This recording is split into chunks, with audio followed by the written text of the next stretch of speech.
Hey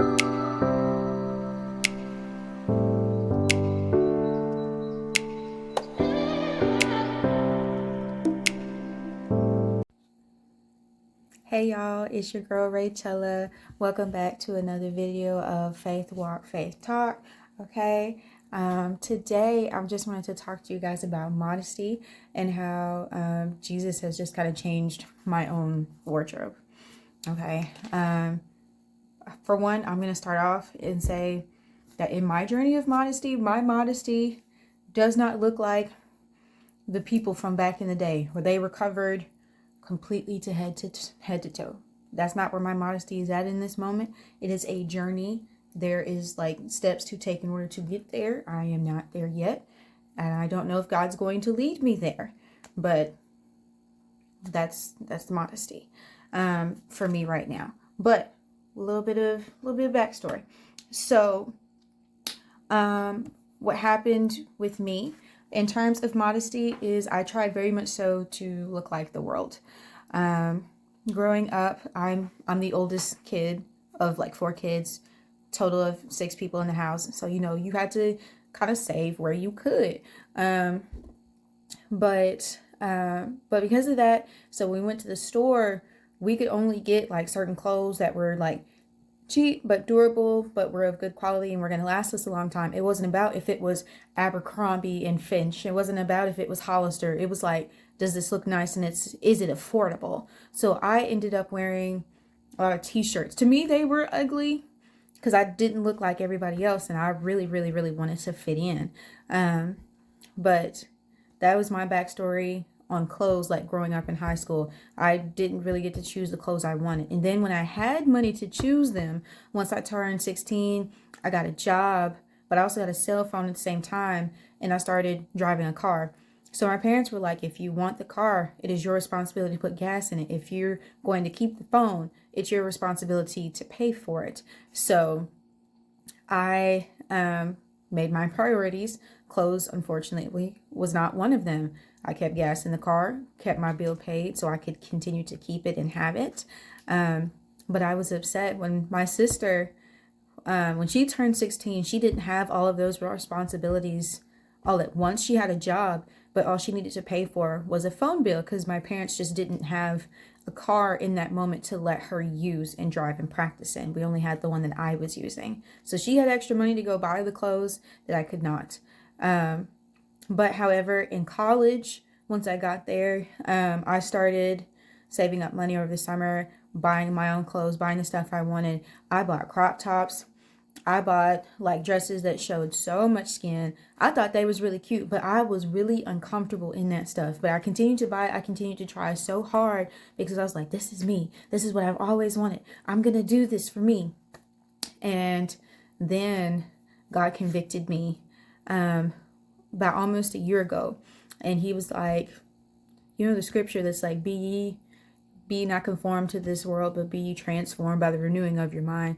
Jesus literally told me, he was like, hey, you look like the world. And I was like, what? He was like, you look like the world. He was like, I've done so many things for you and through you, but people may not stop to hear what you have to say because of how you look. And I was like, oh, this is a personal conviction story. Everybody's not going to have the same story. This is my personal conviction story. I was like, oh. So I finally stopped playing with myself, and I got rid of all my crop tops that were in my closet. I gave them to my sister if she wanted them. Hannah still wears, that's my sister's name. Hannah still wears quite a few of them, and she looks great in them. She loves them, but I just know that that's not what God has called me to do.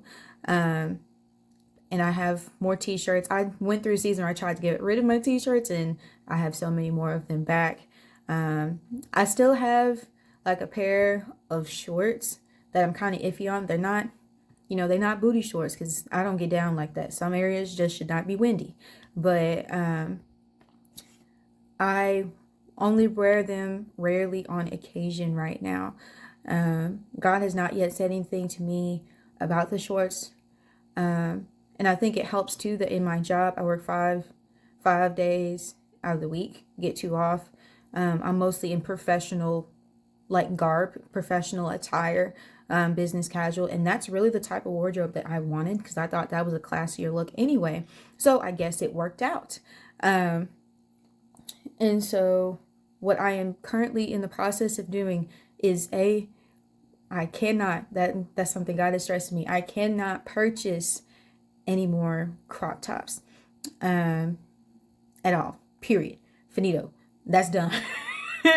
That's the guy told me. He was like, that is done. If it's got big gaping holes in it, either on the side or anywhere else, no. Husband is the only person who should see certain parts of my skin. Okay. I am getting married shortly. But that was what God told me too. And he also was like, you are placing so much more importance on what you look like on the outside than what you look like on the inside. That's what he told me. Something that helped me in this journey too was I watched Cuffed to Clothing by Michael Todd. I know people may not be wanting to watch him right now because of the whole Easter thing that happened, but his cuffing season is really, really good. That is a deliverance series. Go and watch it for real. If you're interested, if you know that that is something that you need.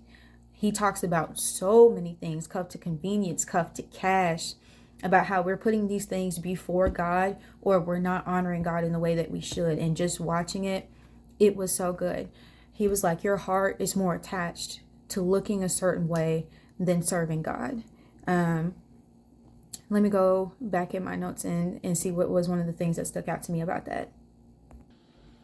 Okay, so I found the notes. And so it wasn't actually like Cuffed to Clothing. That was not the title of the video, but that was what an area in my life that I applied it to. So the actual video by Michael Todd is like his part 1. And he's just talking about what cuffing season means. Cuffing season is, let's see, it's where you settle for a relationship below your standards because of loneliness and desperation. And he goes on to say that we should only be cuffed to God, and sometimes we're cuffed onto other things, and those things become our identity and still our identity as children of God. And he says we are sometimes cuffed to something or someone that does not love us back.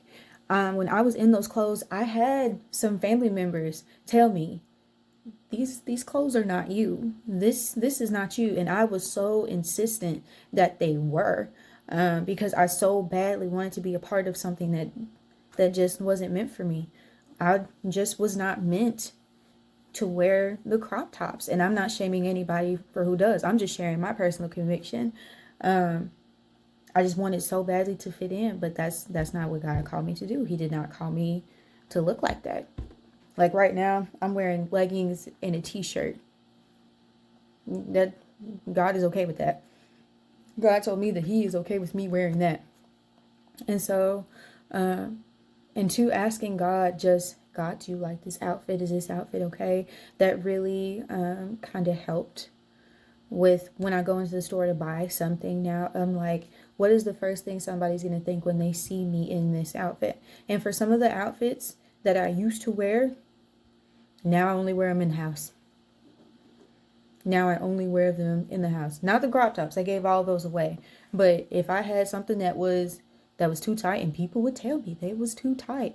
Everybody who tells you something is not a hater.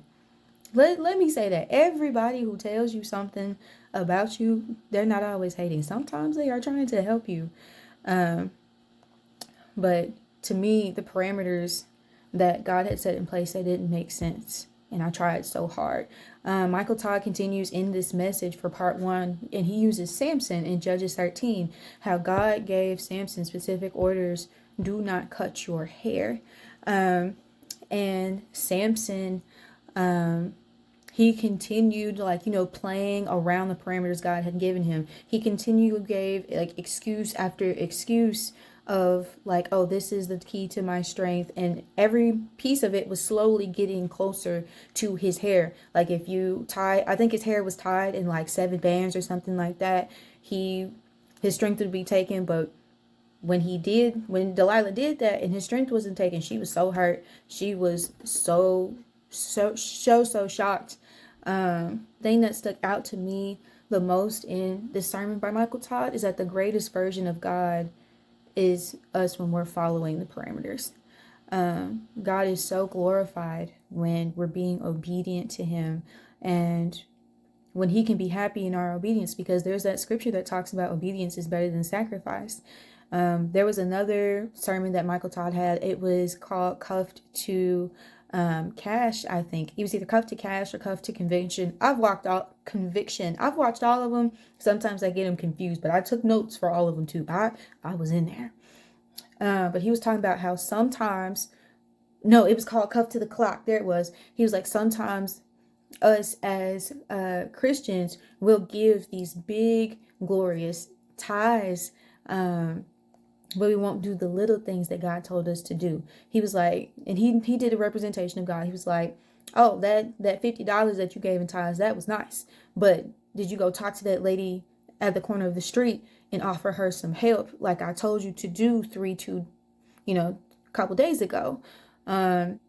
Like the sacrifice of the money was cool, but God's like, I want you to obey me in every aspect, not in just something that looks flashy and stuff. I'm getting off topic, but it is just so much to talk about. But so another thing for what I'm currently doing in my dresses, I'm okay with if it's like knee length, because that's kind of like what I grew up wearing, was like knee length dresses of that nature. They were pretty much okay. And just casually looking, like dresses that barely cover my behind, they already out. It just in my mind already. Not because like, oh, I think that's disgusting, but it's just not even a part of my mindset anymore to look for those things. And I know that is truly nothing but God. So I am going to go ahead and end the video here, but I did want to say that there is no pressure. You're not a bad person if you're not in the same walk of life as me. That doesn't make me a bad person if you've already been on this walk before me, because everybody's walk with the Lord is personal.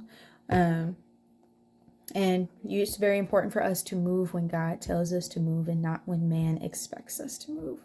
But I'll see y'all later. I'll see y'all in the next video.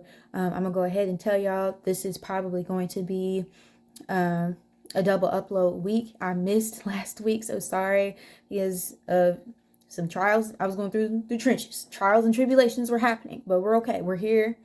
We're back. God is still good because I'm here on the other side. But I'll see y'all later. Bye.